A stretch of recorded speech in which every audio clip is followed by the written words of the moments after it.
खूप दिवसांपासून मी हे लाकडाचे कुंकवाचे करंडे शोधत होते आणि मला ते जम्मूमध्ये मिळाले. जेव्हा आम्ही काली माताचं दर्शन घ्यायला गेलो तर मला तेव्हा तिथे भेटले आणि मी ते लगेच घेऊन आले आणि त्यांना ऑर्निश करून ते वाळत ठेवले, कारण ते खराब होत नाही त्यामुळे.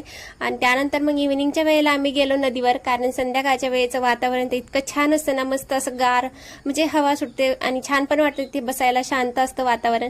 तर आम्ही तिथे येऊन पोहोचलो. आम्ही जेव्हा पण कधी नदीवर येतो ना पाणी पाहण्यासाठी, तेव्हा पाण्याची लेवल कायम अपडाऊन झालेली असते, पण आज मात्र भरपूर पाणी होतं आणि इतकं पाणी वाहत होतं ना, ती पाण्याकडे असं एकटक पाहिलं की आपोआप असे डोळे फिरल्यासारखं व्हायचं, इतकं पाण्याला स्पीड होतं.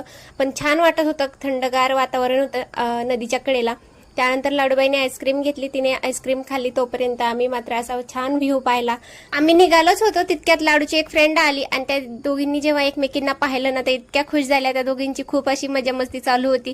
तोपर्यंत मग आमच्याही गप्पा रंगल्या इकडे आणि मग आम्ही बराच वेळ झाल्यानंतर त्यांना बाय बाय करून घराकडे निघालो. चला तर व्हिडिओ कसा वाटला नक्की कमेंट करून सांगा आणि आवडला असेल तर सबस्क्राईब करायला विसरू नका. Bye bye.